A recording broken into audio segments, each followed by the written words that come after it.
natin. At nakaka-bless po dahil po talagang unti-unti lumalamig na ang panahon. Ano? Pero sa kabila ng panlamig ng panahon, sana po tayo ay hindi po manlamig sa Panginoon. Amen? Alright, ngayon po umagang ito ay kung may katabi po kayo dyan na mga worker po natin at makapansin niyo po silang namamalat o kaya po sila ay medyo natutulog. Yan. Medyo pagbigyan niyo po ng konti kasi ito po nakalipas na weekend. Actually, 2 araw po tayo talagang medyo busy. But we are so blessed kasi po, yung balikatan para sa kabataan ay napakaganda po ng turnout. Alright? So, sino po dito nakapunta sa balikatan para sa kabataan? Yung nakapasok kayo sa Revelation Trail. Yan. Alright? Tapos, sino po yung mga nag-cast sa Revelation Trail? Alright? Yearly po, ginagawa po natin yun and we praise the Lord dahil taon-taon, binibigyan po tayo ng pagkakataon ng Panginoon para po magbahagi ng magandang balita in a very creative way, in a very creative manner. Akala ko nung iba, sabi nila, Pastor, bakit hindi nagse-celebrate ng Halloween? No, we don't celebrate Halloween. Alright? Hindi po tayo nagse-celebrate ng Halloween. Okay? Pero ginagawa po natin, we use and we utilize that, sabihin natin holiday, para po mabigyan ng option yung mga bata, imbisa kung saan pupunta, hindi lang mga bata, kundi mga matatanda, kung saan pupunta at nag-aalala lang. So we share the gospel creatively. Kaya po ginawa more than 26 years ago, if I'm not mistaken, ay ginawa po natin yung Revelation Trail. Ito po ay walkthrough drama. Ito po ay kung ano yung possible na mangyari biblically in the book of Revelation kapag naiwan tayo o kung ano yung mga signs ng pagbalik ng Panginoon, nalalapit na pagbalik ng Panginoon na inaabangan ng bawat isang mananampalataya. And nakita ko po yung report ng National Youth Development Council. Kung hindi po ka nagkakamali, ang pumasok sa Revelation Trail ay 1,800 plus. Correct me if I'm wrong. Okay, 1,800 mahigit at almost 600 or 600 mahigit ang tumanggap sa Panginoon bilang sariling tagapagligtas sa kalanggo. Ipagpaka po natin ang Panginoon. Diba? At ang prayer natin doon, yung mga records po noon, ibinibigay po yun sa mga churches para po makita yung mga decisions ng atin pong mga decision ng mga pumasok po doon. And hopefully, ay maging ready po tayo sa pag-disciple po sa kanila. We don't just share the gospel, we don't just spread the gospel, we also allow them to grow in discipleship. Okay? So yun po ang ating po mga kaganapan ngayon. Kaya po kung yung katabi nyo, medyo humihilig sa inyo ng content, natutulog, isipin nyo, tanongin nyo, cast ka ba? Pag hindi ka cast, wala kang karapatang matulog. Okay ba yun? Okay. Excited mo tayo to listen to the word of the Lord? Amen. Sino po excited dito? Yan. Alright. Ngayon po, nandun pa rin po tayo. Ito po, sabi ko po kay Pastor Billy, Pastor, grounded pa rin po ba yung message series natin pag-uusapan? Yes. Ito po ay grounded message series pa rin because we are still in the season for the family. All throughout November, yan pa rin po ang pag-uusapan po natin. Pero ito po ay season 2 na. Okay, season 2. Bakit po?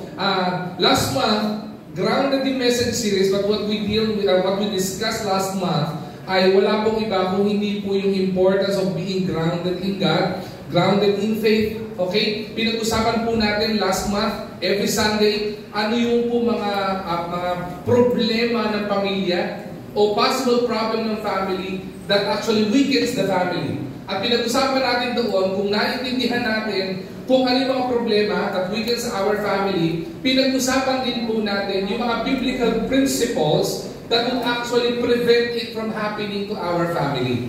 Okay? Kung hindi man po, kung nangyayari man yung problema na sa pamilya natin, ano yung mga biblical principles na po pwede natin maging pamantayan para po ito ay magamot ng Panginoon. Kasi naniniwala po tayo, wala pong problema sa Panginoon na hindi po niya kayang solusyonan. Wala pong imposible sa Panginoon. Kahit anong bigat ng mga bagay na yan, kahit ano pong bigat ng mga bagyo na dumadaan sa ating mga pamilya, wala pong imposible sa Panginoon na hindi po niya kayang solusyonan. Alright, at ngayon pong buwan na ito, ang pag-uusapan naman po natin is about the godly family. Okay? Godly family. We will be discussing about, the Lord is challenging us to have a godly family or a godly home. In Tagalog, magkaroon tayo o ang hamon ng Panginoon ngayong buwan na ito sa bawat isang pamilya sa atin ay maging makadiyos ang bawat isang pamilya o ang bawat isang miyembro ng pamilya ay maging makadiyos. Pastor, ano po ba ang kahalagahan po niyan? Okay, so let's dig into the word of the Lord ngayon pong umaga pong ito. If you have your Bibles with you, I would like you to open your Bibles with me in the book of Colossians. Okay? Colossians chapter 2, from verse 6 to verse 7. Ito po pinaka-key verse po natin. Dito po, no? Colossians chapter 2, verses 6 to 7. Alright? May I request everybody to please rise as we give reference to the reading of God's Word. Nandiyan naman po yan. Maaari po pong sabay-sabay po natin sabihin. Amen? Alright. Colossians 2, 6 to 7. Ready? Begin. So then, just as you receive Christ Jesus as Lord, continue to live your lives in Him, rooted and built up in Him, strengthened in the faith, as you were taught, and overflowing with thankfulness. May the Lord be blessed upon our reading of His words. Madali po tayong manalangin at hiningin po natin ang gabay ng Panginoon ngayong buong bagong ito.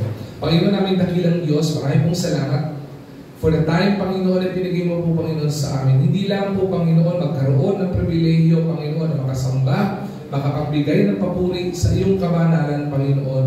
Kundi, Panginoon, nagpapasalamat din po, Panginoon, kami for the precious gift of time na ibinigay mo po, Panginoon, sa amin to be with our family, to strengthen our homes, Panginoon, and for us to be committed to be godly to you, Lord God. Lord, we pray that you would guide us all throughout this study. Hiling po namin na buksan yung aming mga puso't isipan. Remove the distractions, Panginoon, na pwede maging hadlang sa maraming pangusap ng iyong banal na Espiritu ngayong pong umagang ito. Itago niyo po ako sa iyong likuran, Panginoon. Gamitin niyo po ako bilang abang lingkod para maging tagapaglayag ng biyaya at pagpapala ng iyong salita ngayong umagang ito, Panginoon. Muli, itinatalaga po namin sa iyong pag-aaral ng iyong salita ngayong umagang ito sa pangalan ng Jesus. Amen and Amen. Colossians chapter 2 verse 6 to 7 is a perfect verse for this thing na pag-uusapan natin. It is perfectly described, this passage perfectly describes what it means to be grounded or to be grounded in faith. Okay? Ang ibig sabihin po, kung titingnan po natin yung unang bahagi po ng verse na ito, pinakikita po dito that we are challenged by the Lord to be deeply rooted in Christ. Maging malalim tayo sa paniniwala at hindi lang po sa paniniwala sa Panginoon, kung hindi sa pananampalataya sa Panginoon. Hindi lang po yun. Being grounded in Christ means growing in faith. Ang tunay na malalim, ang ugat sa Panginoon o pagkakilala sa Panginoon ay lumalago din po. Wala pong puno na malalim ang kanyang ugat na hindi po siya lalago. Okay? At hindi lang po yun. Wala din pong malalim sa Panginoon na hindi rin po mamumunga. Kung ikukumpara po natin yan sa puno, ang puno, dinidiligan, nilalagyan ng pataba para yan ay lumago. Ganun din po sa ating mga mananampalataya.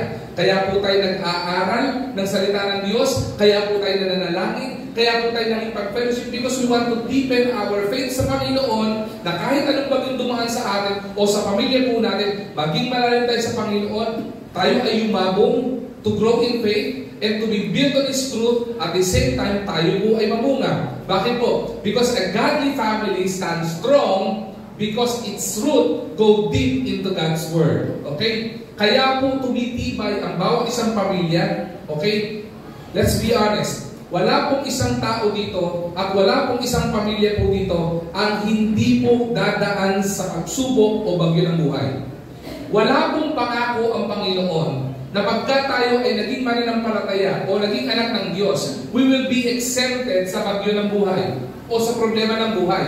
Wala pong pangako ang Panginoon. Kahit buksan niyo po ang inyong mga Biblia, from the book of Genesis down to the book of Revelation, wala pong sinabi ang Panginoon na hindi po tayo dadaan sa pagsubok. Alam po ng Panginoon na masusubok tayo, dadaan tayo sa problema po natin. Pero ang tinuro po ng Panginoon sa kabila po ng reality na dadaan tayo sa problema o maaaring may iba po sa atin ngayon, dumadaan sa problema at pagsubok ng buhay, pang personal o pang pamilya, ay manatili tayong nakatindig na matibay na nananampalataya sa Panginoon. At para mangyari po yan, kailangan malalim po ang ugat natin o malalim po ang relasyon po natin sa Panginoon. Hindi lamang po natin basta kilala ang Panginoon kung hindi matibay yung ating pananampalataya sa Panginoon. Because the moment na mahina ang pananampalataya natin sa Panginoon, konting bayo sa atin ng bagyo, siguradong tutumba po tayo. Alright? Kaya po kung titignan po natin, ang hamon ng Panginoon sa atin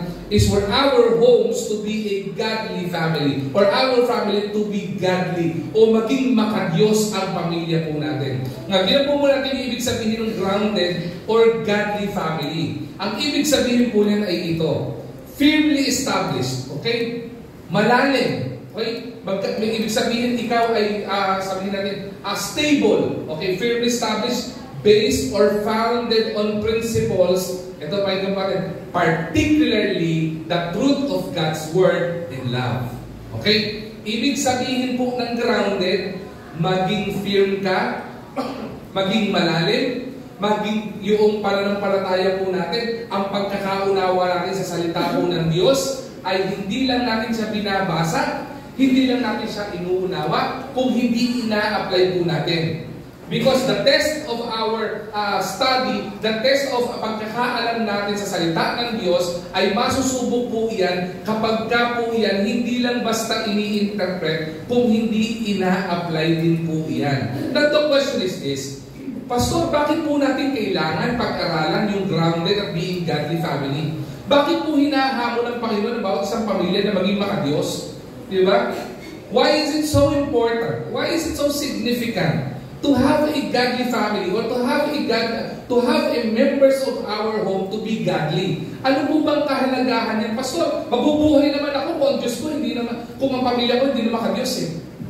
Hindi po ba? Kung bubuksan po natin ang ating mga mata, marami naman po pamilya hindi makadiyos, pero nabubuhay naman po sila eh.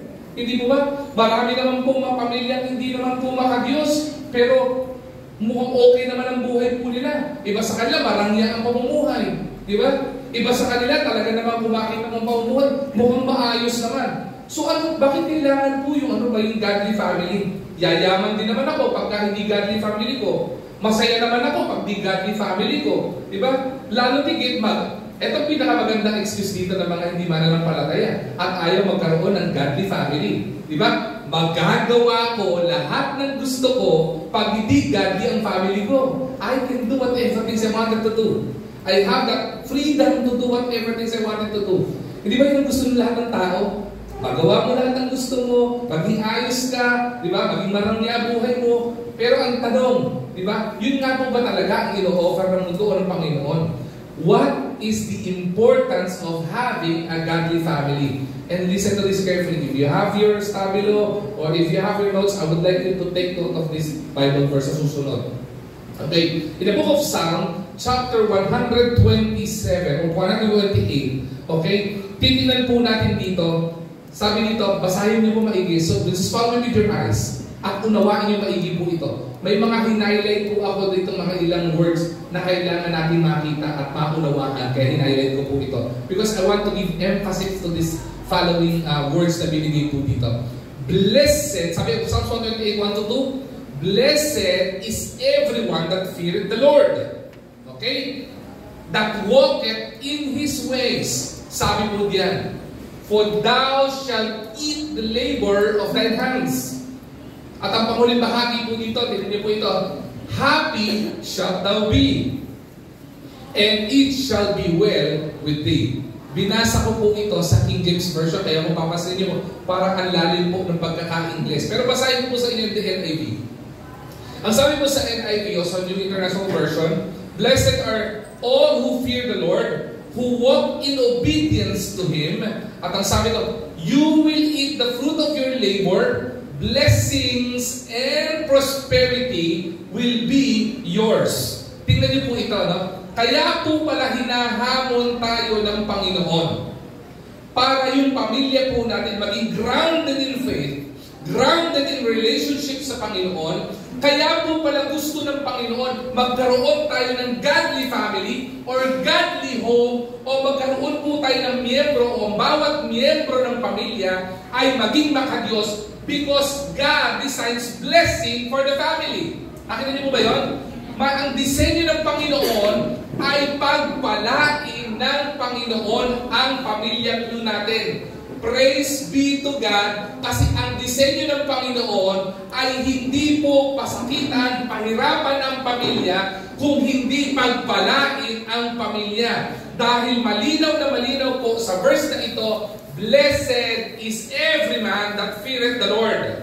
Pinagpala ang bawat isang nilalang, hindi po isang pamilya. Mahalaga po yung individuality. Because when the Lord deals with a person, hindi po siya bilang isang grupo. when the Lord deals with the IBC Manila, He will not deal with the IBC Manila as a whole. I-deal po niya ito individually. Even in our homes, i-deal po ng Panginoon individually ang bawat isang pamilya. And ulitin ko po sa inyo, malinaw po dito, pinagpala o pagpapalain ng Panginoon ang isang tao, isang nilalang na may takot sa Diyos. Hindi lang basta may takot sa Diyos. Ang sabi nito, that walketh in His ways. Bakit po? Ang taong may takot sa Diyos, namumuhay in obedience sa Panginoon. Ibig sabihin, sumusunod sa bawat plano ng Panginoon sa buhay po niya.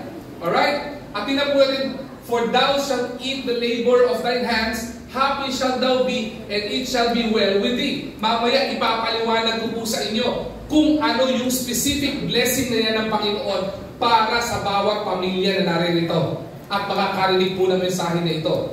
I will just be sharing with you. Pero ilang bagay po ang gusto ko munang ibahagi sa inyo. In the latter part of this preaching, ang gusto po natin makita is the importance of having a godly family. The importance of having a godly members of our home. At makita po natin, hindi lang po yung importansya nito, makita po natin yung advantages nito. At makita po natin kung ano yung benefits kapag ka po ang bawat isang miyembro ng pamilya ay makadiyos. Tatlong bagay po ang gusto ko pong ibahagi po ngayong umaga ito. Una po is the composition of a godly family. Ano po yung kinocompose nito? Ano po yung mga miyembro nito? Ano po yung mga mahalagang karakter sa pamilya na kailangan maging makadiyos? Pangalawa po, the characteristics of a godly family. Ano po yung mga ugali na magiging basihan po natin para makita natin kung tayo ay nagiging makadiyos? Kung ang pamilya ba natin ay makadiyos, ano-ano po yung mga karakter na inilatag ng Panginoon, na kailangan ng Panginoon, na kailangan ng pamilya para tayo po ay magkaroon ng sabihin po natin maging makadiyos ang ating pamilya. At ang pinakapanghuli po na gusto ko bahagi dito, charis for a godly family. Ano po yung charis? Okay? Charis is actually a Greek word. Okay? Gusto ko po sanang gamitin dito, the blessings for a godly family. Pero ginamit ko po yung word na charis o Greek word na ang ibig sabihin po nito ay grace. Ang ibig sabihin po ng charis ay hindi lang grace, kundi favor. Okay? At sa pinakamagandang kahulugan sa English po ng charis ay hindi lamang siya grace o biyaya, hindi lamang siya pabor, kung hindi ito rin po ay regalo ng Panginoon. Ibig sabihin po pala, kapag ka po pala ang pamilya natin o ang miyembro ng pamilya po natin ay magiging makadiyos, mayroong pong grace at biyaya ang Panginoon sa pamilya po natin. Hindi lamang po may biyaya, kung hindi meron din pong pabor ang Panginoon sa pamilya po natin. At ang lalo tigit, ang pinakamagandang gustong-gusto ng bawat isa, kaya gusto natin mag-December na, ay dahil may regalo. Hindi mo ba? May regalo ang Panginoon sa isang pamilyang makadiyos. Amen. Kaya, di ba mag-research lang ako ng konti.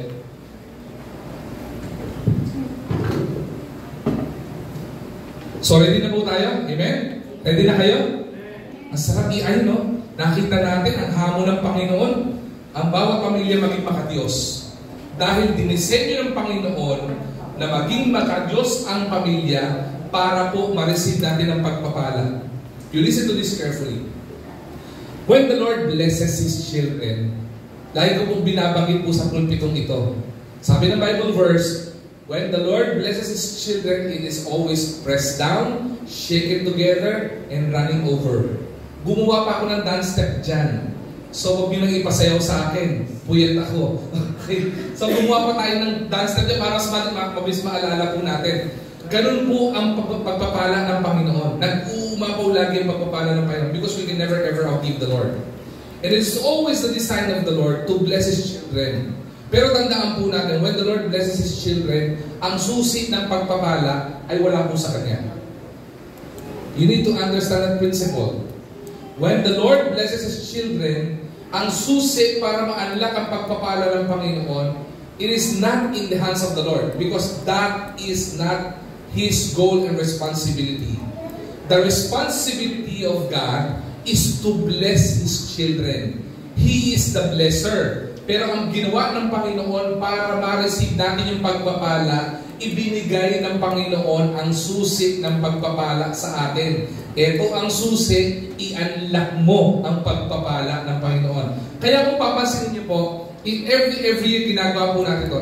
In our cheerful giving month, every January, dinidiscuss ko po ito palagi. In the principle on how the Lord blesses children, whether bag blessing yan, basket blessing yan, bosom blessing yan, o barn blessing na binibigay ng Panginoon, nag-uumaw ng pagpapala ng Panginoon, meron lagi pinapagawa ang Panginoon. Sabi ng Bible, give and it shall be given to you. Diba? Yun ang susi eh. You give and it shall be given unto you, and the Lord will bless you, pressed down, shaken together, and running over. Paulit-ulit yan. In the book of Malachi, ang prinsipyo ng Panginoon, ibigay mo sa Panginoon yung 10% mo, and sabi ng Bible, bubuksan niya ang bintana ng langit, at ibubuhusin pagpapala na sa iyo, at yung kamay mo, hindi mahawakan yung pagpapala na yon. Ganun ang pala ang Panginoon. Now, in the principle of blessing ng Panginoon sa pamilya, mayroon din pong kailangan gawin. Mayroon din po dapat tayong i-unlock. Mayroon po tayong dapat i-practice. Mayroon po tayong mga prinsipyo na dapat maunawaan para magampanan natin yung blessing ng Panginoon. Kaya po, hinuli ko po yung charis for God's family. Kaya ko po hinuli po dito yung grace, favor, and gift of the Lord freely given to us by God sa bandang huli para maintindihan po muna natin yung requirement, yung mga prinsipyo, yung mga dapat gawin ng pamilya para po tayo magpalain. Kaya po makikita po natin, kaya po pala yung pamilya ko o yung aking family, dumadaan sa matinding pagsubok. At pag dumating sa pagsubok yung pamilya po namin, nawiwindang kagad yung pamilya. Have you experienced that? Na kapag nagka-problema kayo, problema nyo pera, pero nawawasak yung pamilya. Nagka-problema kayo, nawala ng trabaho, pero nawawasak yung pamilya. Problema kayo ng konting nagkaroon ng pagkatalo, nawawasak yung pamilya. Nagkaroon ng konting di pagkakaunawaan, nawawasak yung pamilya. You know why? Nami-miss natin yung blessing ng Panginoon because we fail the composition of a godly family. We fail to understand the characteristics of a godly family. But we want the chance for God's family. Titingnan po natin itong mga bagay nito. Una po muna, yung composition po muna ng godly family. Una po, kung may composition, ang pag-uusapan po natin dito are the members of our home. So simulan ko po muna sa mga tatay. The first composition of a godly family is a godly father. A father who is grounded in faith. A father who doesn't only believe God, but also have faith in God. At itong tatay na ito, we are to be leading in faith. Mga tatay, mga kapwa ko ama na naririto, may mabigat po na responsibilidad inatang po sa atin ng Panginoon. At yan ay wala pong iba kung hindi ilid po natin ang ating pamilya sa Panginoon at sa pananampalataya.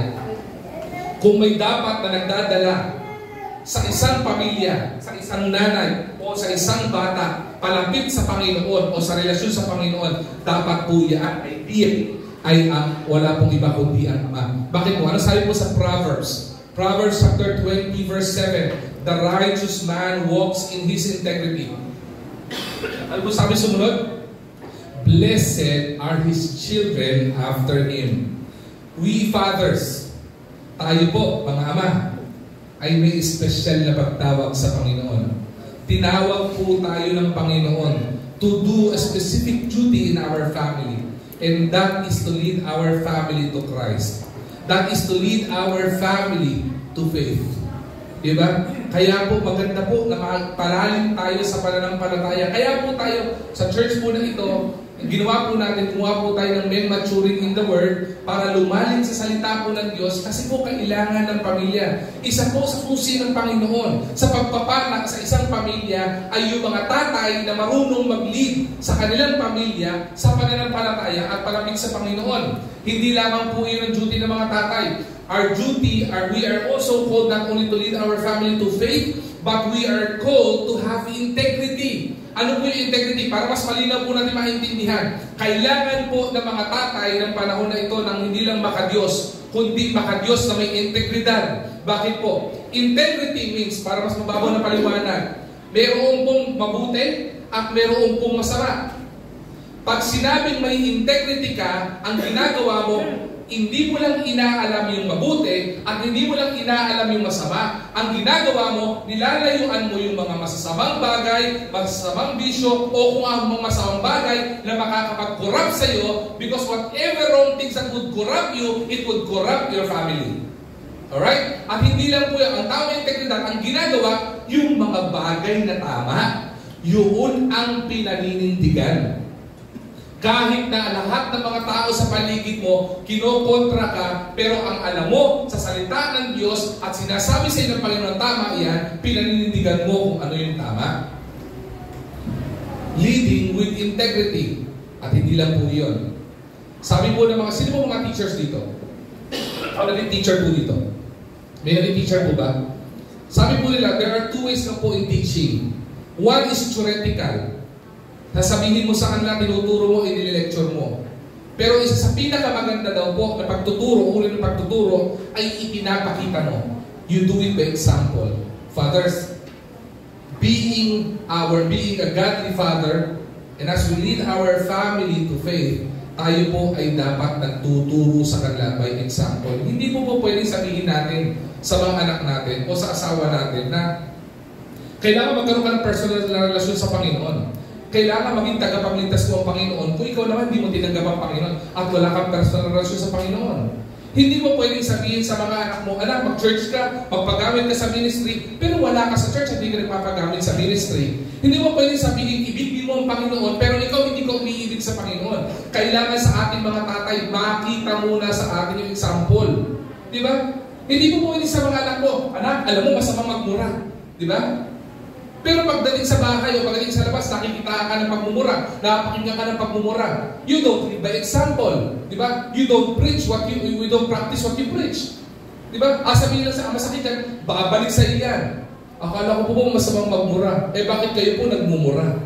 Di ba? At masakit po sa ating mga tatay yun, babalik sa ating pride yun.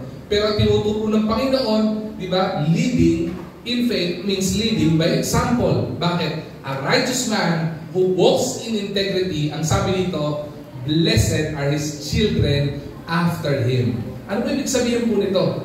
Kapag ka po pala tayo nag-lead in faith, no? Kapag ka po pala tayo ay nililid na ni family natin in faith, not only by lecture, but also by example, if we lead our family in integrity, sa pagtindig sa mga bagay, prinsipyo na tama, at paglayo sa mga bagay at prinsipyo mali, at kapag kanilinan sa good example, ang nangyayari po dito, pinagpapala ng Panginoon yung mga susunod na henerasyon sa kanila.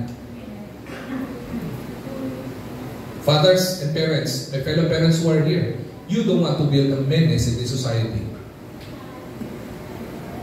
Hindi po pwede pagdating ng panahon, sasabihin natin, itong mga to, asama, di ba? Ano pong famous na binitawan ni Ligat Jose Rizal? Ang sabi po ni Ligat Jose Rizal ay, ang kabataan ang pag-asa ng bayan. Tama po ba? Hindi po ako naniniwala doon. Bakit po? Ang tayo po kabataan ngayon iba nga po nasa Congress pa Di ba? Iba nga po nasa posisyon pa Ang tayo po kabataan ngayon, paglabas mo ng kali, makikita mo kung anong ginagawa Hindi po kabataan ang pag-asa ng bayan. Let me revise yung sinabi ni Gato Rizal. Ang pinaniniwalaan ko po na pag-asa ng bayan ay walang iba kung hindi kabataan na may takot sa Diyos. Siya ang pag-asa ng bayan.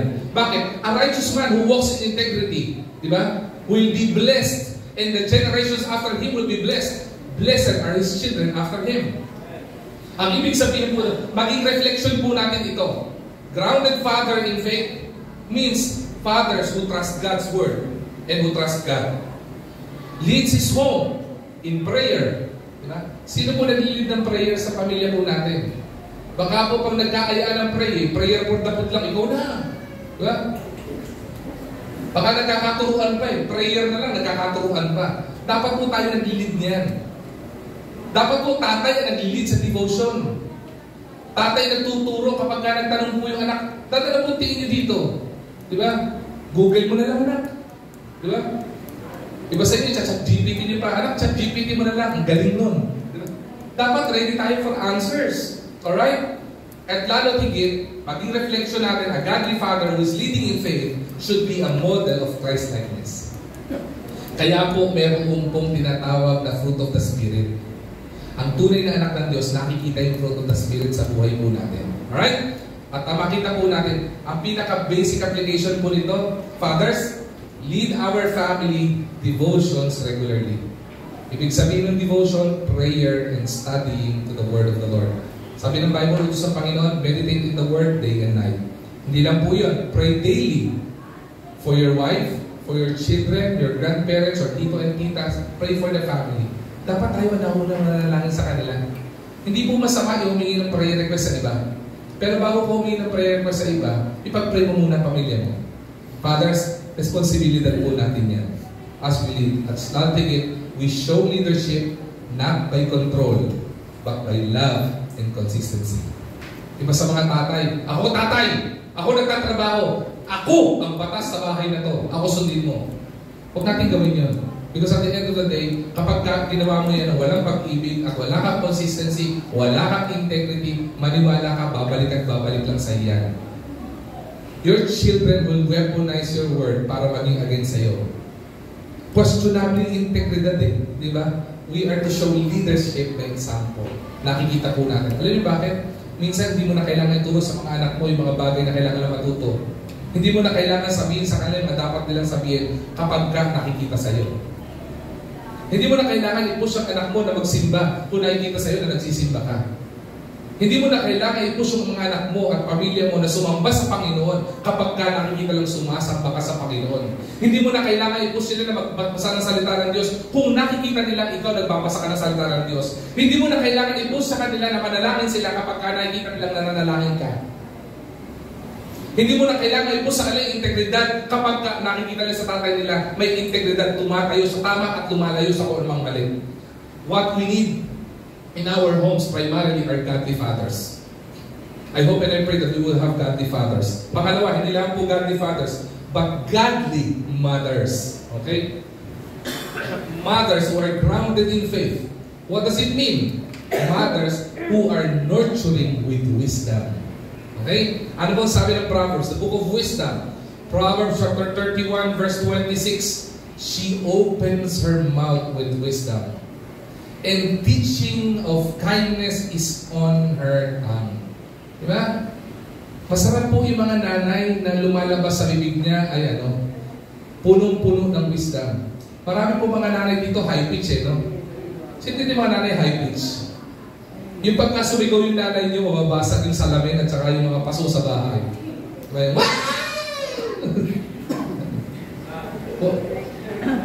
Uy, huwag ka na nga Tandaan mo, wala pa sa godly children. Okay? Wala pa sa godly children. Walang turuan. Tingnan lang tayo sa Bible, okay? Diba? Ang layo mo, sinisigo mo na ngayon. Godly mothers! We are to nurture our family, our children, or our father, or the fathers of our home. Unahin muna yung mga mothers. Tandaan yung mga mothers, okay? You are kingmaker. Sabihin kasi ng mga nanay, yung asawa ko yung sumusunod sa akin. Bakit sinabi ba ng Panginoon, pasunodin mo asawa mo? Ang sabi ng Bible, mahalin mo ang asawa mo at mga babae, mag-submit ka sa asawa mo. Pero paano ka mag-submit sa asawa mong lalaki kung yung asawa mo wala namang integridad? Tama po ba? May conflict Ngayon, fathers, kung gusto mag-submit sa atin ng mga asawa nating babae, dapat may integridad tayo. We are leading our family to faith. Now, let's go to the mothers. Kapag ikaw naman ay asawa at ikaw naman ay mother, sabi ng book of Proverbs 31, dapat pagbubukas ang bibig po natin. Ang lumalabas po dyan ay wisdom. Ano po pinagkaiba ng knowledge at wisdom? Ang knowledge po are acquired information that we stuck on our head based on the books that we've read. O yung mga tinuro po sa atin ng mga teachers po natin. Yung wisdom po is far greater than knowledge. Okay? Because wisdom is not acquired from the school. Wisdom comes from above.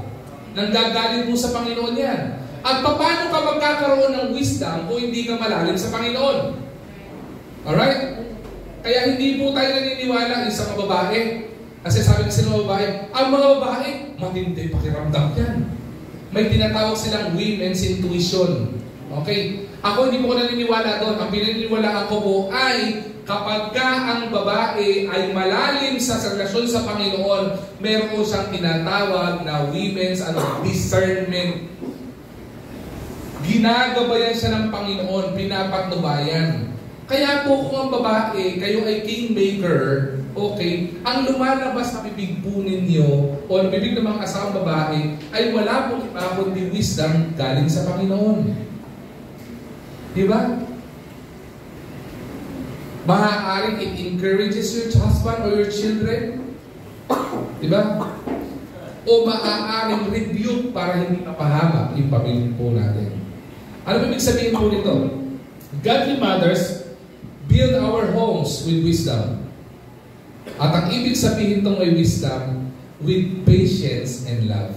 Lagi po natin yung love eh. Nandun po yung patience eh. Bakit po?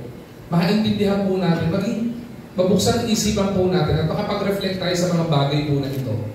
That a grounded mother, you are called by the Lord to shape the hearts of by living out God's truth and creating a nurturing spirit in the home. At hindi po ng tawag sa inyo, ha? At hindi po kung sa tingin nyo mabigat ang responsibilidad ng mga tatay, mabigat din po responsibilidad ng mga nanay. Kasi po kayo, isineshape nyo yung pong puso ng pamilya po ninyo. Pahirap po yun, ha? Pahirap po yung mag-shape ng pamilya. Kaya nga po dahil sa hirap ng pag-shape ng puso ng pamilya, kailangan po natin ng wisdom galing sa Panginoon. Kaya kailangan din po ng mga nanay ng prayerful. Kaya mga nanay, when you speak or when words will come out of your mouth, speak words that build rather than that destroys. Diba? Bigyan ko po kayo ng halimbawa, no? Marami po mga mag-asawa nag-aaway dito palagi eh. Example, pang mga couples retreat, ginagawa po namin ito eh. Mga babae, or kahit lalaki po, hindi naman excuse dito, pero karamihan babae po. No offense po ah. Karamihan ng babae, you are so much, you practice so much on words that destroys rather than build. Halimbawa, sa asawa nyo na lang. Nagsuot ang asawa niya ng damit. Diba? Kulay orange ang pantaas, kulay brown ang belt, kulay purple ang pantalon, diba? Kulay yellow yung socks, at nakaputi na sneakers na may kulay na parang suman. Paano sasabihin sa asawa niyo? Sabihin ko sa inyo kung paano ginagawa ng iba, ha? Ng babae. Paglabas pa lang, pili ng lalaki, pogi niya eh. Gara ng damit ko. Paglabas sasabihin ng asawa niya babae, ang baduy ng itsura mo. Lalabas ka ng ganyan, nakakahiya ka. Di ba? Pagdidirihan ka ng mga tao. Totoo, ikaw una ng diri eh. Tama? Words that destroys. Ano ang pinasawa mo? Pinaghirapan niya yan eh. Bumili pa siya sa ukay-ukay, makukulang yung damit na yan. Diba? Nag-500 peso challenge pa siya para magawa lang yan. Tapos sinira mo lang yung trip niya. Diba? Eh, pastor, baduy naman talaga. Oo naman talaga. Kahit ako naman makakita, baduy talaga eh. Hindi ko gagawin yun eh. Kahit ako mismo eh. Pero, you practice derogatory words rather than encouraging words. Pastor, paano ko gagawin yun? Eh, hindi gawin mo, simple lang. Maging suggestive ka. Alam mo, totoo, hindi okay yung suot mo. Pero pag sinuot mo to, naku, ang guwapo mo. Nakapakanon ka ba? Ano nangyari? Pareho lang naman yung messaging, di ba? Gusto mong papalitan yung damit niya kasi pangit yung damit niya. Pero, yung una, winasak mo yung pagkatao niya. Sinaktan mo yung puso niya. Sinaksak mo ng kutsilyo. Parang ano ba yan? Kanta ni Michael B. Array. Pero yung pangalawa, naging suggestive ka, tinulungan mo siya, ipinagplansya mo pa, at nangyari, na-encourage mo siya. Pero hindi po tayo minsan eh. Madali tayo mga kababaihan, maging careful kayo po doon. Madali po kayo magbitaw ng masasakit na salita rather than words that build your husband. You need to remember, wives, you are kingmaker. And husbands, you need to understand, you are queen maker. Dapat minamahal din natin sila. Babae, mga kababaihan, godly mothers, balance care for family with time in God's presence. Sabi po natin, wisdom comes from the Lord. Kayo po ang dapat pagbalanse po noon sa pamilya. Kung yung tatay ay hindi po nag-lead. Sabihin niyo po yung mga tatay na, love, sweetheart, honey pie, sugar punch, pampiyang-piyangkin, you're my sweetie pie, mukhang nakakalimot ka na. Pray naman tayo as a family. O mag-devotion naman tayo. Mga babae po ang inatasan ng Panginoon to do that. Magpaalala. Ang huli, teach our children by example what it means to trust and obey God. Still, live by example. Mga nanay, hindi ko na i-elaborate ito kasi i-elaborate ko na naman sa unang point ito, hindi ba? Ngayon, pagkakataon na ng mga magulang para sikuhin ng mga anak nyo. Yan. Composition of a godly family is not only composed of a godly father, a godly mother, okay, but also godly children. Children, heads up! Hindi kayo dito. Children. Huwag niyo akong patayin ng mikropono. Alam ko, nasa audio kayo, ha? Okay. Godly children means growing in obedience. Okay? Sabi po dito, children, Ephesians chapter 6 verse 1, paki-highlight mga young people. Paki-highlight mga anak. Children, obey your parents in the Lord. Bakit po? For this is right. Okay? Kailangan po ng pamilya, hindi lamang po godly fathers and godly mothers. Magiging kulang pa rin po at hindi pa rin po matatanggap ng pamilya natin ang pagpapala ng Panginoon kapag ka po ang mga children po natin ay pasaway. Bakit po? Sabi dito, children, obey your parents in the Lord, for this is right. Bakit po? Kaya po maraming mga kabataan, okay, ang napapariwara. Bakit po? Dahil po sila ay pasaway. Marami pong children na pasaway. Ang nangyayari sa kanila, they will end up passing away. Diba? Bakit po? Children, mamaya papaliwanag ko po sa inyo. Biblical po yun. Mamaya paliwanag ko po sa inyo. But I will just discuss this muna. Una, godly children.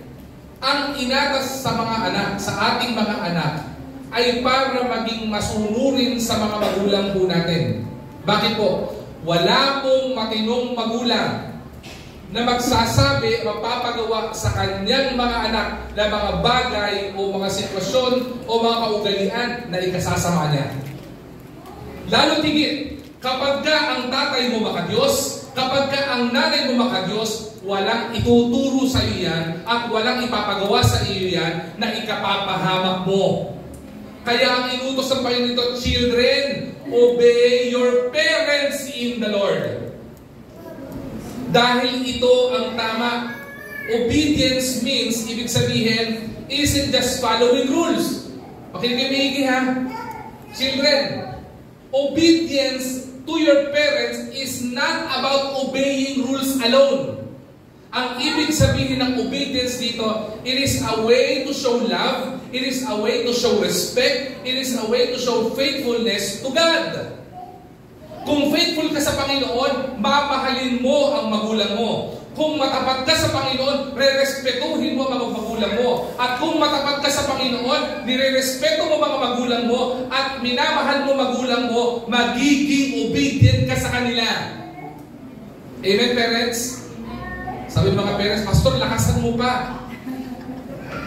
Pakitapat yung mga speaker sa mga tenga ng pwede lagyan ng mga earphones, di ba? Pero maintindihan po natin, hindi lang dahil inutos ni nanay o inutos ni tatay ito. Bakit? Kapag ka inutos nila, rebellious ang attitude mo, hindi ka pa rin obedient. Pag sinabi mo, 99% obedient po ako sa mga magulang ko. Marami pa sumusunod. Susunod ako pero ayoko talaga. Di ba may mga ganun mga bata? Yung people, di ba may mga ganun sa inyo? Susundin niyo magulang niyo pero ayaw niyo talaga. At dahil ayaw niyo talaga, nagmamanifest sa inyo. Oo naman eh. Nagdadabog eh.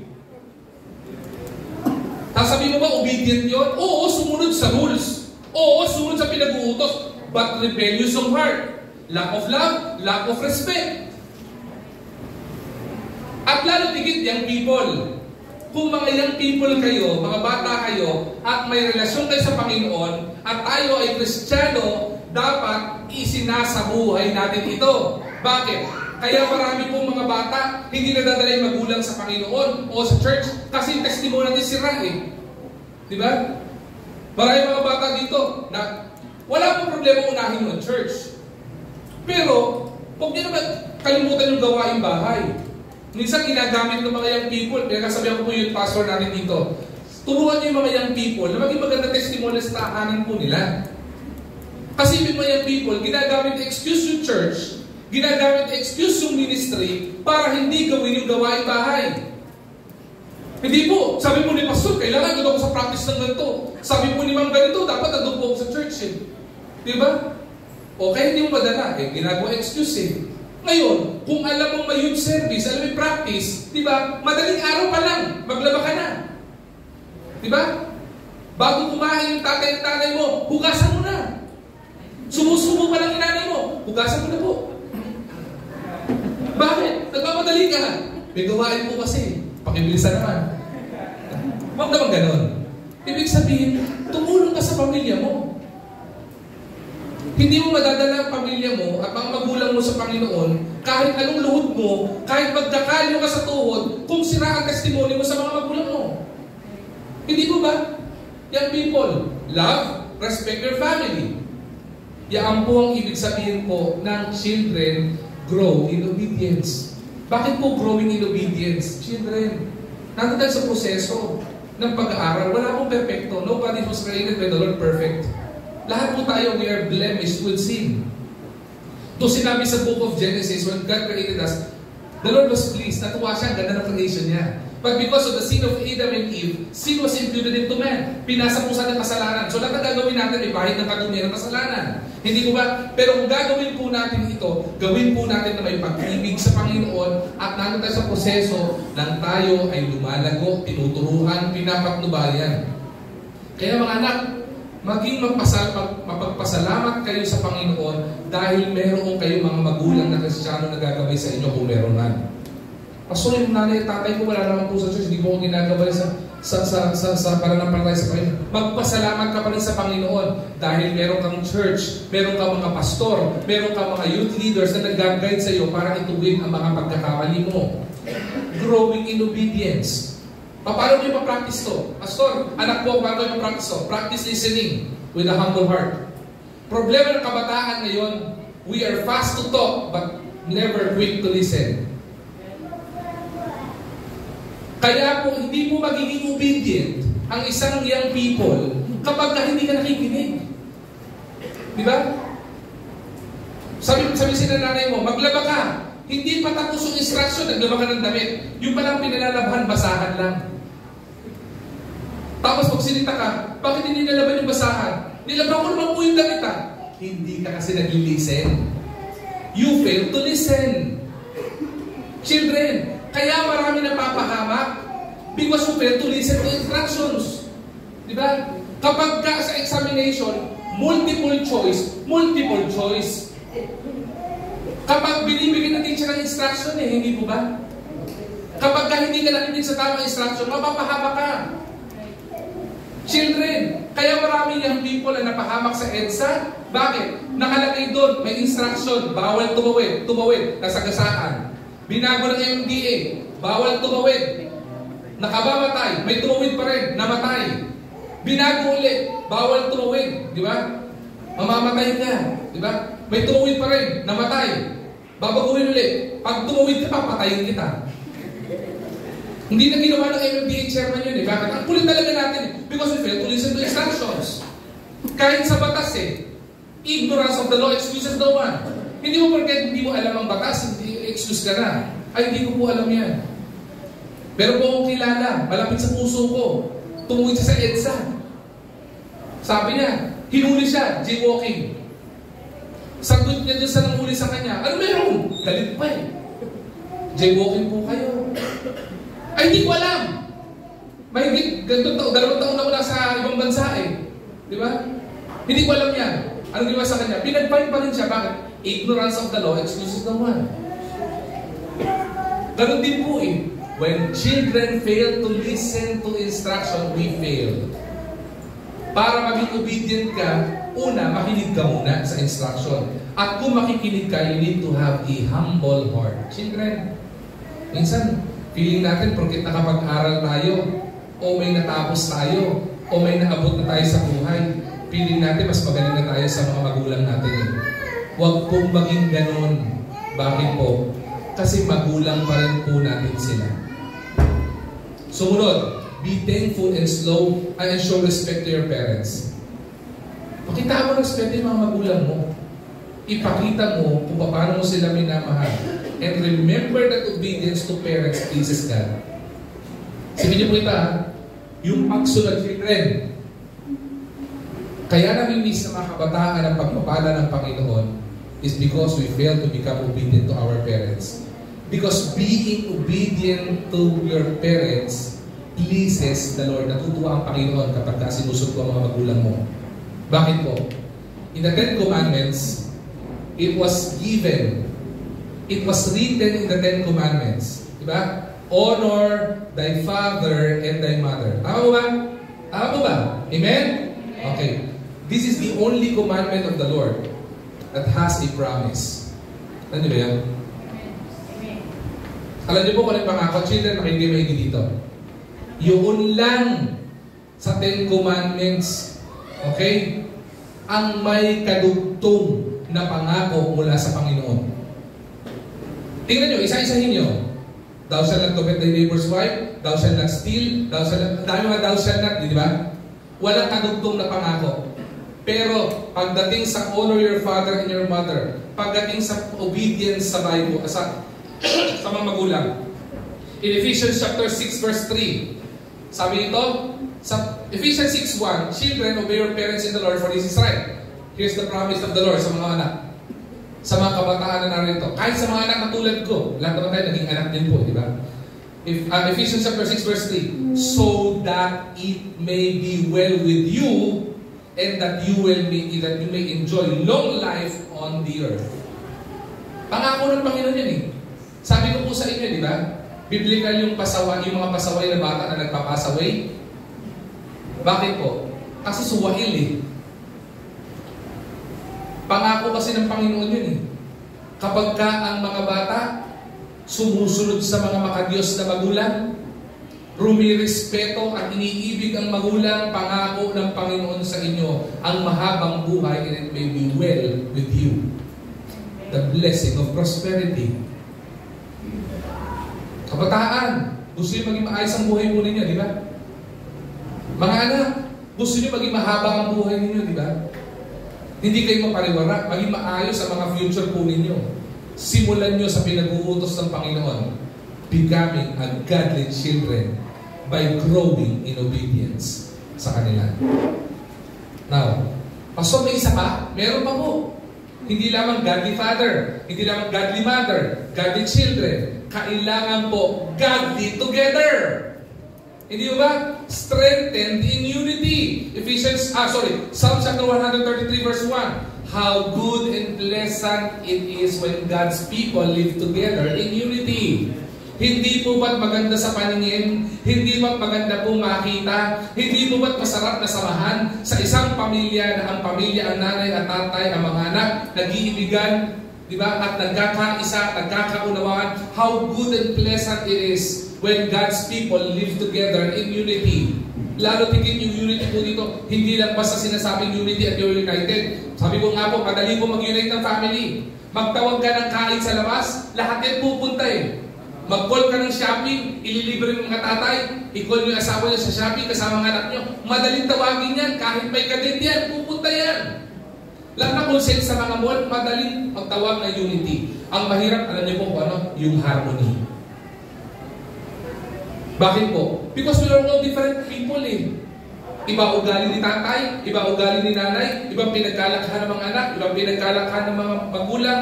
Pagkakaiba tayo, we are all diverse people. But if not together, apart from our diversity, we become harmonious in relationship. Aliwanag ko po ito sa pag-awit. Hindi ba pag umaawit kayo sa choir, may iba't ibang parts? Mayroong soprano, may alto, may tenor, may bass. May baritone, may melody. Magkakaiba po tono niyan eh. Hindi po ba? Pero pag sabay-sabay umawit yan ng tama sa kanilang parts, mapapakinggan nyo ang ganda ng tunog. May harmony. Yun din po tayo. Si tatay, ibang ugali. Si nanay, ibang ugali. Si tatay at si nanay, ibang certain weaknesses. Ganun din yung mga anak at yung mga lolo't lola, mga tito-tita, iba-iba. Pero pag nagsama-sama tayo, parang ang ganda natin tingnan because we are living in harmony. Alright? Hindi po pwede maging godly lang ng father. Hindi po pwede maging godly lang ng mother. Hindi po pwede maging godly lang ng children. We need to be godly together. We are to be strengthened in unity. A godly family knows they exist not just for themselves, but to serve God and others. Hindi mo ba? Marami po kasi nabubuhay dito, kaya mabuhay na sarili niyo eh. Kahit wala yung asawa ko, okay lang ako. Masaya nga ako pag wala siya eh. Masaya nga ako pag hindi ako dinadakdakan eh. Piling ko, ang ulam ko lagi, dinakdakan. Bakit? Parating pa lang ko sa bahay, dinadakdakan na ako eh. Yung mga bata, hindi mo ba ganun din ng mga bata? Parang ayaw uwi sa bahay. Bakit? Hindi kasi nararamdaman yung pagiging bahay ng tahanan eh. But if we will join together and we will not live for our own selves and we will live for God's plan and purpose for our family, makikita po natin, we will be strengthened in unity and we will not only be united, but we will also have our harmonious relationship in our home. Maraming hindi pagkakaunawaan ng asawa niyo. Maraming hindi pagkakaintindihan.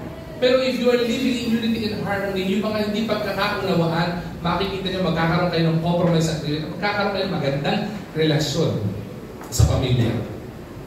When each member of our family lives out our role faithfully, being a godly mother, godly father, godly children, the family becomes powerful witness of God's love. Nakikita natin kung gaano pag-ibig ng Panginoon sa pamilya po natin. Ano application po nito? Let us have together in church or community. Ang ganda po yung, kaya nga po may church eh. It's a practice of the things that we learn from the Lord. Diba? Come together. Join together in worship. Bakit? Hindi po pwedeng pag namatay ako, may personal relasyon ako sa Panginoon, pupunta ako ng langit, dala ko ng asawa ko, mga anak ko. Hindi po pwedeng ganun. Hindi mo pwedeng pag nag-rapture yung mga anak ko at asawa ko kumapit sa binti ko. Hindi mo pwedeng gano'n because the Lord will come like a thief in the night. In the twinkling of an eye, dadalhin natin Panginoon sa langit lahat ng mga mananampalataya. Hindi mo pagkat Kristiyano si tatay, Kristiyano na lahat. Personal relationship. If every members of our home will be faithfully and the family becomes a powerful witness of God's love. Nakita natin kung gaano tayo iniibig ng Panginoon. Serve together in the church or community. Use family's talents to God's glory. Diba, kung may talento ka, gamitin mo para sa pabuurin ng Panginoon. Keep Christ as the center of every family. Plans, patterns, maging example yung disenyo ng Panginoon sa atin. Yung nga po kagandahan sa Panginoon eh. Hindi lang po niya inilatag yung plano niya. Inilatag niya yung disenyo niya. Susundin mo na lang. Susundin mo na lang para makita mo yung pagpapala ng Panginoon.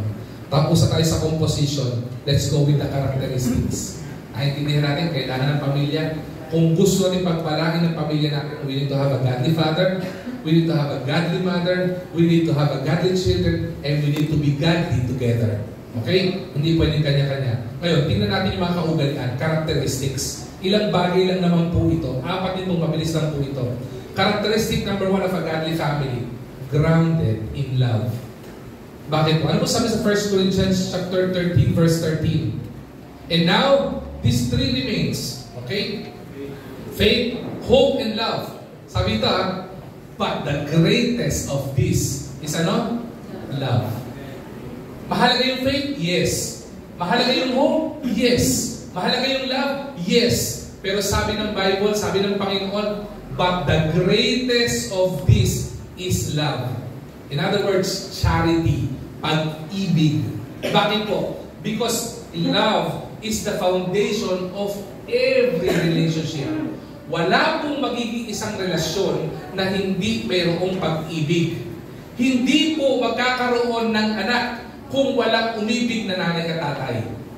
Hindi po pwede magkaroon kami ng relasyon ng asawa ko dahil gusto lang namin. Bakit kayo naging kayo? Gusto lang namin. Di ba? Hindi mo pwede gano'n because the very main foundation of every relationship is love. Balikan natin even the Lord Himself. Kaya nga bumaba si Jesucristo mula sa langit hanggang sa lupa para tubusin sa ating mga pagkakasala upang pag tayo ay namatay, hindi tayo mapunta sa impyerno, kundi mapunta tayo sa langit na bayan kung saan nakatarang Panginoon. Ano lang ba ginawa ng Panginoon yun? It is because of love. Kaya nabuo ang mga anak dahil sa pag-ibig. Kaya merong church, merong mga miyembro sa church at nasusustain ng church maliban sa biyaya ng Panginoon because there are members who love the Lord. Wala pong relasyon na mabubuo kahit po magkaibigan. Wala pong mabubuong friendship kung walang love. Tao ba? Wala pong ganun. Love is the very main foundation of every, sabihin natin, relationship. Bakit? Because love is the main heartbeat of a godly family. Para magkaroon tayo ng makadiyos na pamilya, kailangan tumitibok ang pag-ibig po diyan. Bakit? Without love, faith becomes a routine. Kapag ka sinabi mong nananampalataya ka sa Panginoon pero wala kang pag-ibig, pupunta ka sa church kasi linggo. Pero pag tinanong mo isang tao na may pagmamahal sa Panginoon, bakit pupunta sa church? Kasi mahal ko ang Panginoon eh. Hindi ako pwedeng wala sa church. Hindi ako naglilingkod sa church. Bakit? Kasi mahal ko ang Panginoon eh. At alam ko, mahal din niya ako eh. Love. Sa family, ganun din po eh. Bakit yung mga tatay, sa kabila ng pagod ng trabaho, umuwi kayo sa pamilya niyo? Bakit? Kasi yun ang bahay ko. Hindi po yun dahilan nun. Kaya ka umuwi sa bahay mo, kahit nakapikit ka, dadalhin ka ng paa mo sa bahay mo. Bakit? Because of the foundation of love na na-build sa inyo. Bakit? Kahit anong inis mo sa asawa mo dahil nag-away kayo, at the end of the evening, magkatabi kayo matutulog sa kama. O hindi man, nandun kayo sa kwarto, kahit nandiyan ka ng misis, nandun ka sa baba. Diba? Doon ka pa rin sa kwarto, pinipilit mo pa rin doon. Bakit? Because of the foundation of love. Power becomes dry kapag walang pag-ibig. Unity becomes force kapag walang pag-ibig. Isip niyo ba yan? Pwede mong sabihin sa mga anak mo, pamilya mo, sama-sama tayo. Pinupwersa mo lang. Pero yung may pag-ibig, hindi mo na kailangan tawagin yan. Pupunta mismo sa inyo yan. Alam niyo kung bakit? Malinaw kong Bible dyan. 1 chapter 4 verse 8. Because God is love. Kung totoong anak ka ng Diyos, lalabas sa puso mo ang pag-ibig. Bakit? Kasi yung Diyos na tinanggap natin bilang sarili ng tagapagligtas pag-ibig. Godly fathers, kung totoong anak ka ng Diyos, lalabas sa puso mo at sa buhay mo ang pagmamahal sa asawa mo at sa mga anak mo. Because yung Diyos na tinanggap mo ay pag-ibig. And so, as the same with mothers and children who are here. God designed families to reflect His unconditional love. Bakit? Ang Diyos nagmamahal hindi dahil may kapalit. Yun din po tinuturo sa atin ng Panginoon. If God is love, and when God loves, it is unconditional, and we are to reflect God's love in our life. When we show love to our family, dapat unconditional. Hindi mo ipoprovide yung pangangailangan ng pamilya mo dahil may gusto kang kapalit. Ipoprovide mo yon dahil mahal mo sila at dahil responsibilidad mo yon at dahil gusto mo yon dahil mahal mo sila. Sa mga nanay, hindi mo paglilingkuran yung asawa mo, hindi mo pagluluto yung asawa mo at yung mga anak mo dahil may gusto kang kapalit. Gagawin mo yon kasi yung Diyos na tinanggap mo ay pag-ibig at ikaw ay nagre-reflect ng pag-ibig ng Panginoon at ang pag-ibig ng Panginoon is unconditional. Gagawin mo yung ginagawa mo ng masaya ka at may katuwaan ka sa puso mo dahil nag-overflow yung pag-ibig ng Panginoon sa iyo. Kaya po, common na nangyayari sa pamilya. Ang common na reklamo ng mga tatay sa isa't isa, ang common na magreklamo ng mga nanay sa isa't isa, pagod na ako. Bakit ka napapagod? Kung ang pag-ibig mo ay hindi naghahanap ng katumbas, hindi ka mapapagod. Ang taong compassionate, hindi mo kailangan sahuran. Dahil mahal niya, kahit wala siya nakukuha pabalik, gagawin niya at ipakikita niya yung pagmamahal na yun. Because God is love. Family, being grounded in love means, itong mga tatlong bagay nito, love teaches forgiveness. Sino po dito hindi nagkamali? Pakita sa akong kamay.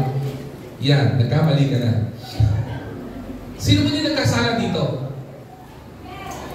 Sino po hindi nagsinungaling sa asawa? Sino po hindi nag-backstab sa asawa? Sino po mga anak dito ang hindi rebelde sa mga, naging rebelde sa mga magulang? Sino mga anak dito na minsan hindi ka nangupit sa magulang mo? Sino mga anak dito na minsan hindi ka nagsinungaling? Lahat tayo nagkasala eh. Pero yung love na tinuturo ng Panginoon dito, true love teaches forgiveness. Kapag ka lumapit sa inyo yung mga anak nyo, matuto kayo magpatawad. Keep no records of wrong. Iba sa atin eh. Panahon pa ni Mahoma, panahon pa ng hapon, na Yamashita, yung pagkakasala ng asawa mo. Hanggang ngayon hindi mo pa rin napapatawad. Kaya hindi kayo mag-move on. Diba? Lahat nakapag-move on na. Si John Lloyd at Bea nakapag-move on na, kayo hindi pa rin. Bakit? You keep records of wrong. Because love teaches forgiveness. Pastor, paano ako po-forgive? Hindi na humihingi ng tawad. Bakit? Ang Panginoon ba? Ganun din ba? Kailangan humingi ng tawad. Titignan ng Panginoon puso mo eh. The intentions of your heart. Pero maganda pa rin. Sinasabi mo yung paghingi mong tawad. Hindi ba? At yung pag humingi ng tawad, matuto ka naman magpatawad. Pastor, ang hirap patawarin. Di ba? Wala namang pinapatawad na ano eh, di ba? Madali eh. Pero ang tunay na nagmamahal, ang ginagawa niya, natututo kang magpatawad. Hindi ka natututo magpatawad. You also, love means it builds trust. Matuto kang magtiwala. At kung ikaw naman pinagkakatiwalaan ka, i-build mo naman yung trust na kasama mo sa iyo. Mga anak, kung gusto mong pinagkakatiwalaan ka ng mga magulang mo, paalam ka, magmumul lang po kami. Uwi po ako ng mga 9 o'clock. Diba? Umuwi ka ng 9 o'clock ng evening, uwi ka 9 o'clock ng umaga. Anong walang bukas hanggang 9 o'clock ng umaga? Tapos pag tinanong mo, sabi mo 9 o'clock ka uwi. Opo, 9 o'clock. Umaga na. 9 o'clock naman po ng umaga, di ba? Diba? Kung gusto mo pagkatiwalaan ka ng magulang mo, hindi ba? Sumunod ka sa mga magulang mo. Huwag mo sisirain yung trust ng magulang mo. Same sa mag-asawa, ganun din po. Huwag kayong gagawa ng mga bagay na kasisira ng tiwala sa isa't isa because it will break relationship. Love teaches forgiveness. Love builds trust. And most of all, love reminds its family members they are valued and accepted. Family, fathers who are here, let me talk to you. Minsan pa nasabi niyo sa mga anak niyo na you're proud of them. Minsan pa nagkamali yung anak nyo, imbis sa pagalitan nyo sila, ginabayan nyo sila kung paano sila matutuloy.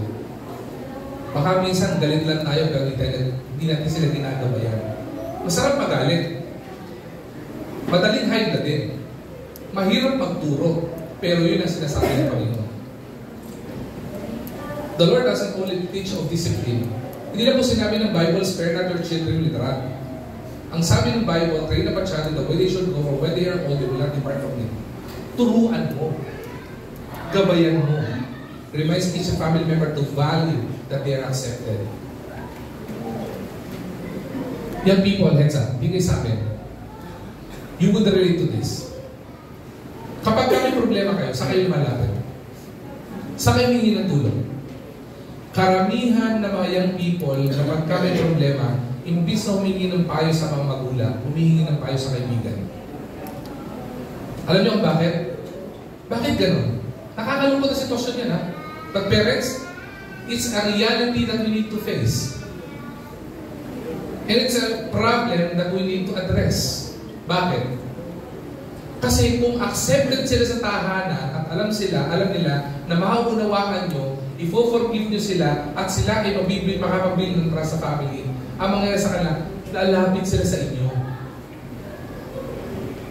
Kung alam nila, sa konting pagkakamali, pagdating sa bahay, bubulpin sila kagad, doon lang magkasabi sa kaibigan ko, magkukonsin sila ng mga pagkakamali nila. Now, kung sinabi naman sa inyo, hindi mo sabihin hindi mo disiplinahin. Spare not your children with the rod nga eh. Mismo kailangan paluin. Panginoon na namamalo eh. Hindi ba?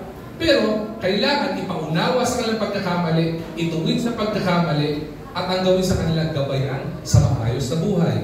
When family is grounded in love, listen to this, our home becomes a safe place or a safe haven where God's presence dwells. Diba? Kapag kami nagagalitan nyo, ang mga anak nyo, anong prinsipyo na iahayag mo? Diba? Maganda, kung itutuwid mo ang mga anak mo, ituwid mo ng tama. Paano mo itutuwid ng tama? Sabihin mo sinasabi ng Panginoon. Alam ba sabi ng Panginoon ito? Alam ba ayaw ng Panginoon yan? Diba? When family is grounded in love, our homes become a safe haven and a safe place where God's presence dwells. May message tayo dyan, di ba? The blessing when God dwells in our home. Maganda po yun. Sunod, not only grounded in love, but grounded in faith. Bakit? Ang sabi ng Joshua chapter 24 verse 15, but as for me and my house, we will serve the Lord. Sinare ko na ito last Sunday. Ano ibig sabihin ito? Grounded in faith means our anchor in life's storms. Hindi lang storms. Diba? Naangkla. Kung may kakapitan tayo, kaya po naging deklarasyon ito. Kaya po tinayuan ito ni Joshua sa pamilya niya. Kaya sinabi sa pamilya, as for me and my house, we will serve the Lord. At hindi lang niya diniklara ito in public, but also in his family, is because he understood na ito yung anchor ng pamilya niya.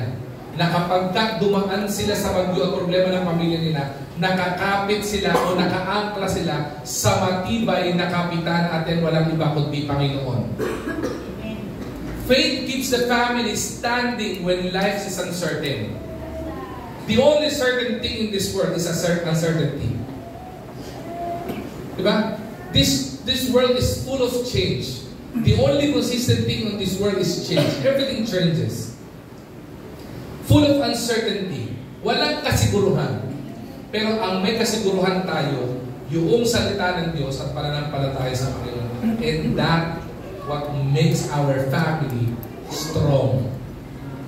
If I will be asking our family, the members of our family ngayong araw na ito, saan nakaangkla ang pamilya mo? Paano malalaman yan? Pag dumaan ang problema sa pamilya nyo, anong una nyong kinakapitan? Pag may problema sa pinansa sa pamilya nyo, saan kayo unang lumalapit? Kapag mayroon kayong, sabihin natin, problema pinagdadaan sa pamilya, sino unang nilalapitan nyo?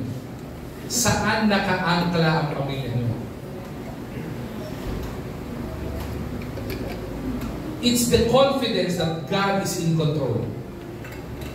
Our God is a sovereign God. He knows everything. From eternity past to eternity future, He knows the plan of this world. And He even knows the plan of God for your life. Sabi nga niya, kahit number ng buhok mo, alam ng Panginoon. Because He is a sovereign God. He is in control. Even when situations are not in control, or you felt like it's out of control, God is in control. Bakit? Faith teaches each member to depend on God. Pagtiwala sa Panginoon. And not only on God, but on God's promises. Kasi pag nagbitaw ang Panginoon ng pangako, paninindigan niya yun. Tinuturuan tayo para maging matibay na kumapit at magtiwala sa Panginoon. Faith reminds us parents to trust God and to share it to our children. Faith gives children, listen to this, courage to do what? To do what's right. Children, you are vulnerable. Everybody's vulnerable. Pero, children, yung pananampalataya nyo at kapag ka nakaangkla yung prinsipyo nyo sa Panginoon, it would give you courage to do what is right. And it would burn the fear sa puso po ninyo para gumawa ng pagkakamali. Magkakaroon ka ng takot gumawa ng pagkakamali. Bakit? because of the courage na binigay ng Panginoon sa buhay mo. Nani-remind ka na pa yun, anak, huwag mong gawin yan.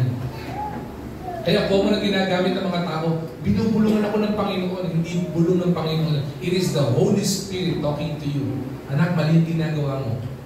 Anak, mahal kita. Ayaw kitang mapahamak.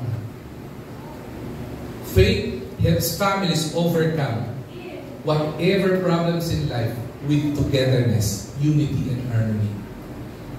It is our faith to the Lord that holds us together. It is our faith that would hold our family strong. Because a family grounded in faith, malalim sa pananampalataya, becomes unshakable. You know why? Because of the foundation of Christ that is in us.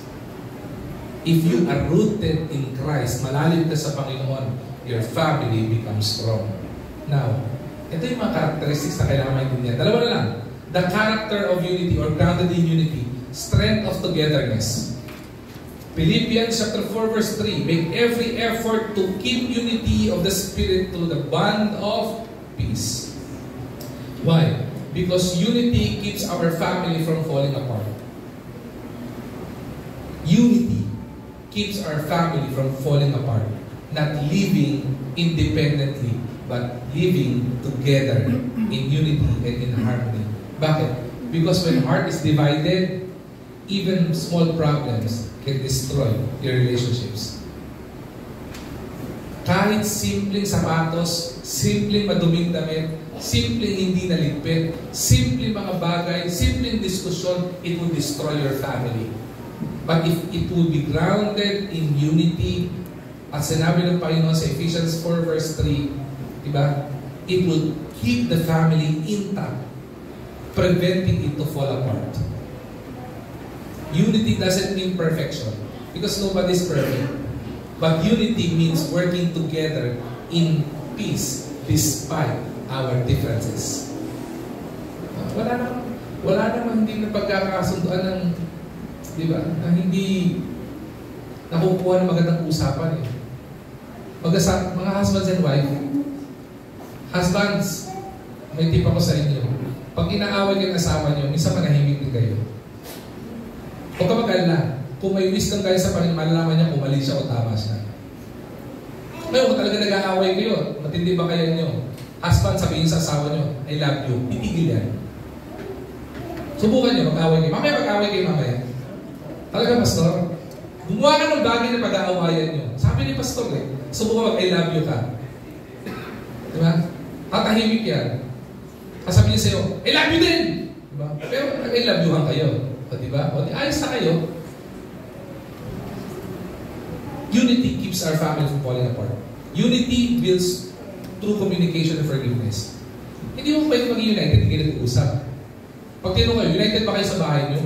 Opo. Paano united? Hindi naman kayo nag-uusap. Nag-uusap po kayo, pastor. Everything na magka-chat kami. Diba yun? Synthetic communication yun. Iba pa rin nag-uusap kayo. Umuupo kayo sa isang dining table, sa sopa, abang mo ng Netflix, nag-uusap kayo, nagkukumustahan kayo. Husbands, nakumusta niyo ba yung misis niyo? Kumusta ka? Amoy sibuyas ka. Adobo siguro yung ulam. Diba? Minsan, hindi mo na nakakumusta yung asawa mo eh. Buti ba yung kaibigan mo, nakumusta mo yung asawa mo? Hindi. Di ba ba? Pastor, nakakano kayo? Hindi ba totoo? Kung tinamaan ka, ikaw yun. Kung hindi, o di praise the Lord.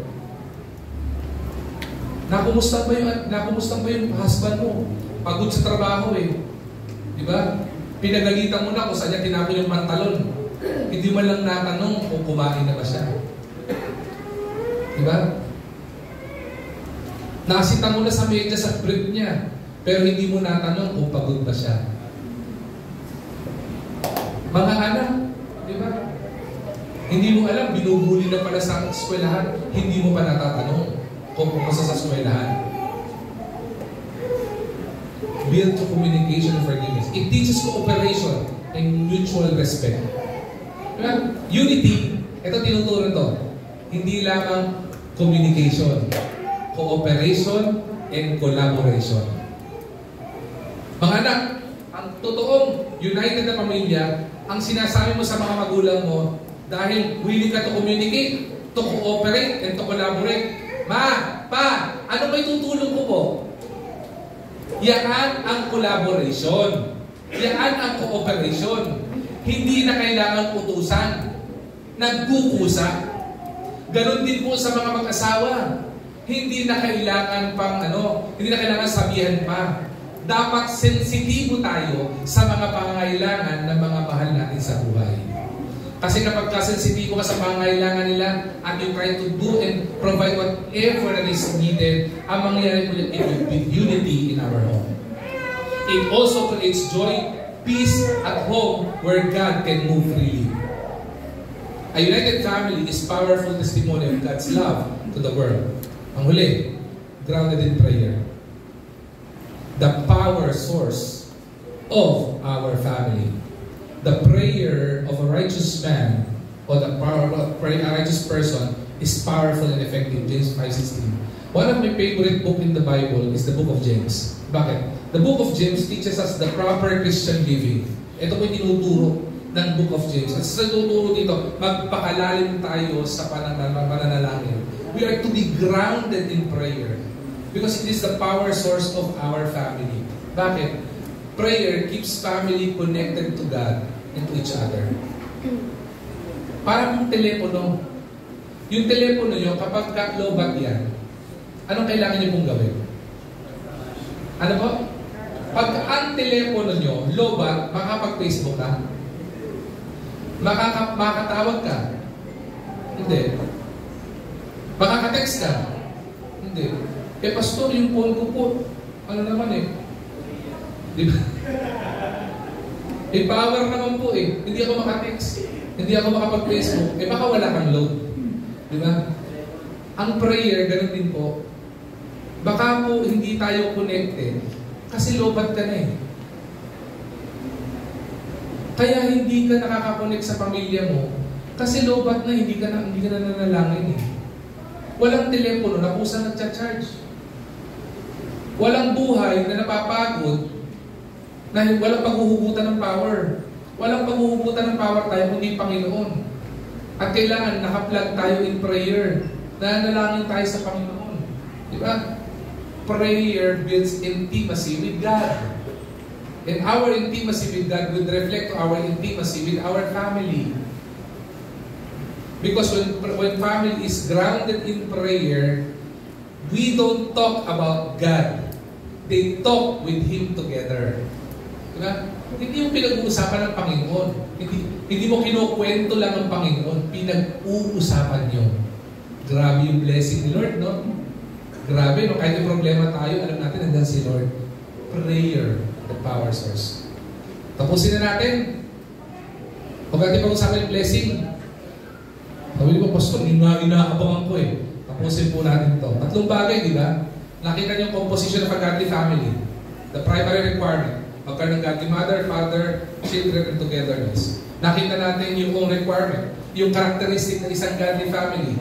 Love, unity, and harmony, prayer, at saka po yung faith. Mahalaga po yan. Ito yung blessing, the charis for a godly family. God's favor, God's gift, and God's grace to a godly family. Ilang bagay po ito. Tatlong bagay lang, tapos na ako. Hindi ako lalayo ng verse. Psalm chapter 128 verse 2, inilatag ng Panginoon isa-isa. Alam niyo kung ano yung una? Una, the blessing of provision. Ano po sabi ng Psalms 128 verse 2? Thou shalt eat the labor of thine hands. Ano po tinuturo po ito? Ang pangako ng Panginoon is the promise of fruitfulness. Yung mamumunga ka, kapag malalim ka sa Panginoon, mamumunga ka. At hindi lang mamumunga ka, yung satisfaction of one's work. A grounded family experiences enough not just materially, but in contentment and gratitude. Magkakaroon ka ng contentment at magiging thankful ka sa lahat ng mga bagay na makikita mo. Totoo, marami po sa atin, hindi tayo grateful sa lahat ng meron tayo because we expect more and more and more and we want more and more. Na nakalimutan natin na pinagpapala na pala tayo ng Panginoon ng wagas. The blessing of provision. Yung mga bunga mo, i-enjoy mo yon. Ano sabi ng Deuteronomy chapter 28 verse 12? The Lord shall bless all the works of thy hand. Hindi ba napakaganda nun? Lahat ng hahawakan mo, i-bless ng Panginoon. Diba? Masakit po itong verse na to. Alam niyo bakit? May kabaligtaran to eh. In Deuteronomy chapter 28, kapag ka hindi ka maka-Diyos, lahat ng hawakan mo, i-curse ng Panginoon. Pero kapag ka ikaw maka-Diyos ka, lahat ng hahawakan mo, pagpapalain ng Panginoon. That includes you as a father. If you hold your wife, pagpapalain ng Panginoon ang asawa mo. If you hold your children, pagpapalain ang mga anak mo. Bakit? Kasi maka-Diyos ka eh. That's the favor. That's the gift. And that's the grace of the Lord given to a godly father, mother, and children. Di ba napakagandang blessing nun? Lahat ng hawakan magpapalain ni Lord. Abay, kung hindi, huwag kang papahawak dyan kung hindi maka-Diyos yan. Bakit? Baka madamay ka sa palo ni Lord dyan. Blessing po ni Lord dyan. When a family honors God, God honors the family. When a family honors the Lord honors whatever labor we have. Kaya sabi ng Bible, our labor in the Lord is not in vain. Hindi po isinasantabi ng Panginoon yon. Kapag ka nakita ng Panginoon ang katapatan ng puso ng bawat sa mga Diyos na anak niya, pagpapalain niya, hindi lang yung anak niya. Listen to that carefully. When the Lord blesses His children, it is pressed down, shaken together, and running over. Kapag ka maka-Diyos ang tatay, kapag ka maka-Diyos ang nanay, maka-Diyos ang mga anak, hindi lang ikaw bilang individual ang pagpapalain ng Panginoon. Even your hand touches, pagpapalain ng Panginoon. That is if we will honor the Lord. Grabe pagpapala, no? Hindi ka lang pinagpapala. Hindi ka lang magiging blessing. Hindi ka lang magkaka-express ng blessing. Magiging blessing ka pa rin sa iba. Kaya po ay principle ng Ephesians, we are blessed by the Lord to become a blessing to others. Pagpapalain ka ng Panginoon para maging pagpapala ka sa iba. Anong requirement? Kailangan ng godly composition. Kailangan ng godly character sa bahay para ma-experience the blessing of provision. Hindi lang po yun. The blessing of peace and contentment. Psalm 122 verse 2 pa rin to. Happy shalt thou be. Magkakaroon ng kagalakan. This is not ordinary happiness. Alright? Because a regular happiness, yung na-experience mo yung happiness is because there is a happening. Ibig sabihin, may event, may katutuwa mo, kaya ka naging masaya. Pero yung tinuturo dito, the charis for godly family, God's gift for godly family, God's favor for godly family, is the joy. Yung katuwaan, everlasting joy, everlasting commitment, not on worldly pleasure, but on godly pleasure. God's family or godly family found joy sa presensya ng Panginoon. Godly family found joy in obedience to the Lord. And godly family found joy in harmony at home. Di ba? Magkakaroon ka ng katuwaan, kagalakan na makapiling ang asawa pamilya mo. Magkakaroon ka ng kagalakan na kapiling mo ang pamilya mo. Kaya po marami ang mga pamilya ayaw nila sa tahanan nila o sa pamilya nila kasi wala yung blessing ni Lord eh. Kasi kung may blessing ni Lord doon, dahil godly ka at godly pamilya mo, magiging enjoying sa iyo yung time mo sa pamilya mo. Di mo ba? Yun na yung question po natin yun, kaya mo pala ayaw ka sa pamilya mo eh. Subukan mo maging maka-Diyos sa bawat isang miyembro ng pamilya. Maniwala ka, magdudwell ang Panginoon yan. At kapag naging dwelling place ng Panginoon ang pamilya mo, yung presensya ng Panginoon, it would bring the blessing of peace, harmony, and contentment at home. Bakit po? Marami na pong pamilya na hindi po marangyang ang buhay. Di ba? Marami na pong pamilya Wala namang Rolls Royce dahil may libreng payong. Di ba? Pero masaya. Marami mong pamilya, sangkahig isang tuka, pero masaya. Nagkakasundo. Bakit po? Kung naandun ang presensya ng Panginoon, hindi po kailangan ng rangya ng material. Bakit po? Yung presensya ng Panginoon, pagpapala ng Panginoon, sapat na. Ngayon, ang tanong, hindi ba kaya magpala ng Panginoon ng gano'n? Kaya po ng Panginoon. Sa tingin nyo, mayayanig ang Panginoon sa mga material na bagay? Hindi po. Kayang ipagkaloob ng Panginoon if we deserve it. But the blessing of peace and contentment. Pangatlo, the blessing of prosperity and well-being. Hindi po ito prosperity gospel. It is a promise of the Lord. Psalms 128 verse 2. And it shall be well with thee. Diba? It shall be well with thee. Ang pagpapala po ito includes spirituality, includes emotional blessing, includes relational blessing, includes material blessing, and includes every blessing you could imagine na kayang ipagkaloob ng Panginoon.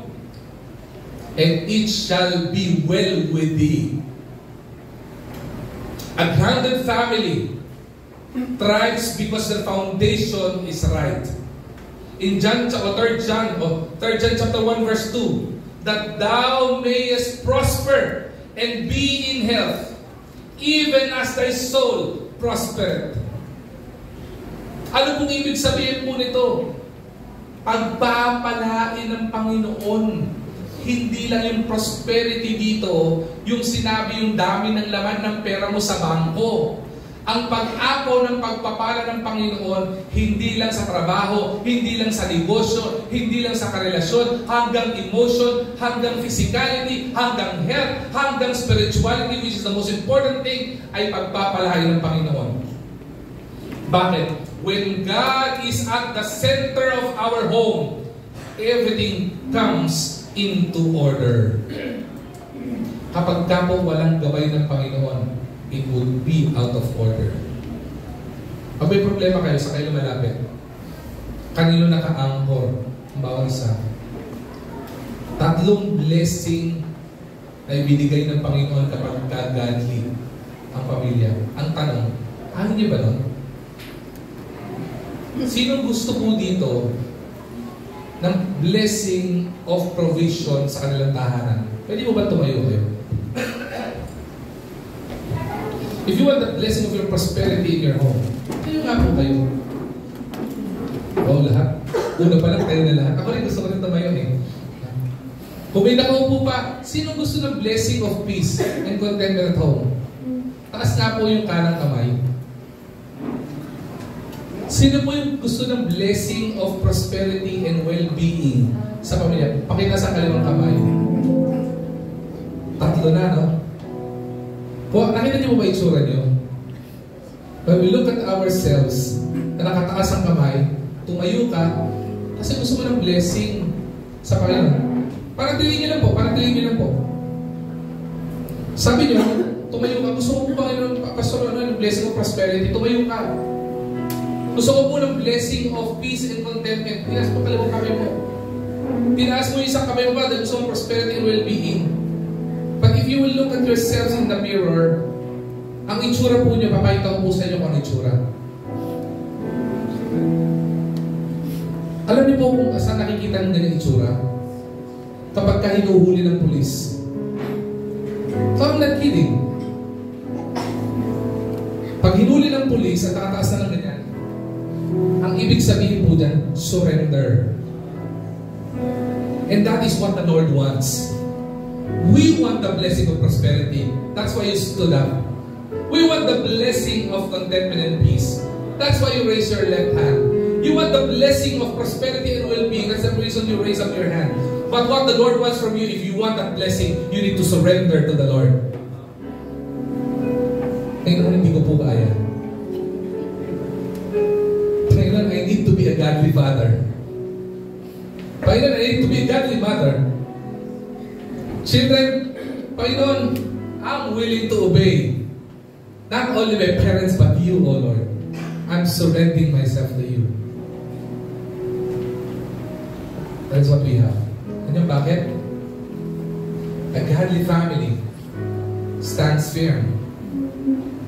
Not because the storms are absent, but because the roots runs deep in Christ. Yung pamilya po natin magiging matibay, hindi po dahil walang problema. Because the reality, dadaan sa problema ang pamilya natin. Hindi mo pwedeng sabihin at sukatan na matibay ang pamilya mo dahil wala kang problema. Because the reality, hindi ka man dumanas sa problema, dadaan din yan. And we pray that too. Di ba?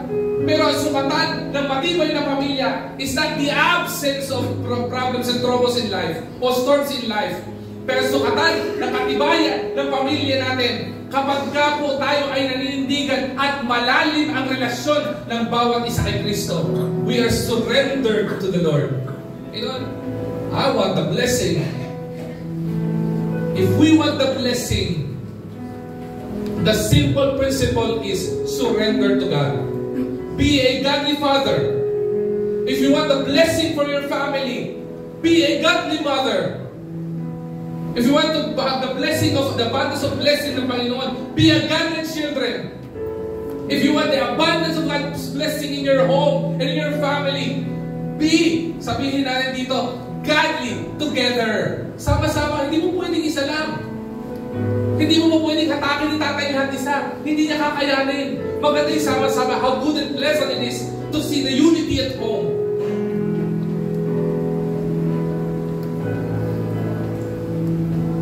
And I pray and I hope, ganun po sa taling ito, naging hango sa akin yung salita ng Diyos. Not only because of the promise, because it is not just a promise, it is God's design. Dinisenyo na ng Panginoon yun. So, ba't hindi ko na-experience? Because you failed to surrender. Because we failed to become godly parents. We failed to become godly children. We failed to become godly family. Pero huwag kayo mag-alala. Hindi po yan lahat. Charis for godly family. Mayroong pong biyaya ang Panginoon. Mayroong pong regalo ang Panginoon.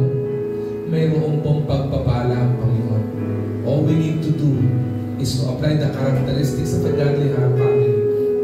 Is for us to be a godly member of our home. And that is what we need to do. We need to surrender ourselves to God. Shall we pray? Panginoon namin dakilang Diyos, salamat po sa iyong dakilang salita, sa iyong dakilang paalala, Panginoon. Wala lang po, Panginoon, sa amin dito na hindi po nagnais na pagpalain ng pamilya. Hindi po nagnanais na hindi ma-experience at marinig lang namin yung paano kayo magpala. Gusto po namin yung pagpapala ng Panginoon. But Lord, you want us to surrender our families to you. And as we surrender our families to you, Panginoon, to your plans, to your design, that we are to surrender, Panginoon, ourselves, Panginoon, sa iyo. If you want our children to become godly, we need to be godly parents. If you want our wives to submit to us, Lord, we need to love them on how the Lord you love them, Panginoon, how you love the church, Lord God. But Lord, allow us, Panginoon, give us the courage, Panginoon, to be godly. Not only to listen to your principles, but to apply the following principles. Matumimo sa puso po namin, Panginoon, yung salita ng dakilang Diyos. And Lord, I pray na as you guide us, Panginoon, in following this principle, bestow your blessing upon your children, from every fathers who are here, for every mothers who are here, and every children who are here, Panginoon. Maipako sa puso at isipan po, Panginoon, namin yung bawat himay-himay ng salita, punto, Panginoon, per punto, versikulo per versikulo, Panginoon, prinsipyo per prinsipyo, Panginoon, maunawaan at maitalaga namin sa puso namin at mai-apply po namin ito. And Lord, sa lahat ng mangyayari, Panginoon, sa pamilya po namin, unity and harmony, Panginoon, all glory and honor belongs to you, O God. Na kung may makita man ng mga tao sa amin, Panginoon, ang kagandahan, how pleasant it is na makita yung unity and harmony in our home, kayo pa rin po ang makitaas at maluwalhati. Kung makita man po, Panginoon, ang mga tao sa paligid na pinagpapala kami, Panginoon, kayo pa rin po dakilang Diyos sa makitaas at maluwalhati. Sapagkat alam namin, kayo po ang may akda at may disenyo ng pagpapala sa pamilya. Kasi hindi mo lang ito pangako, ito, Panginoon, inilathala mo at dinisenyo mo na sa amin. All we need to do is just to surrender to you, Lord God. And that's what we are doing right now. We are surrendering ourselves to you because we know even situations in our life is out of control. We cannot control it. Even the storms of our life is out of control on our perspective. But God, oh God, you are sovereign and you are in control. Allow us to trust you, to trust your process, and just to have faith in you, Lord God. And again, Lord, we ask that you bestow your blessing upon your children. In Jesus' mighty name we pray. Amen. Amen. Are you blessed? Are you challenged? Amen.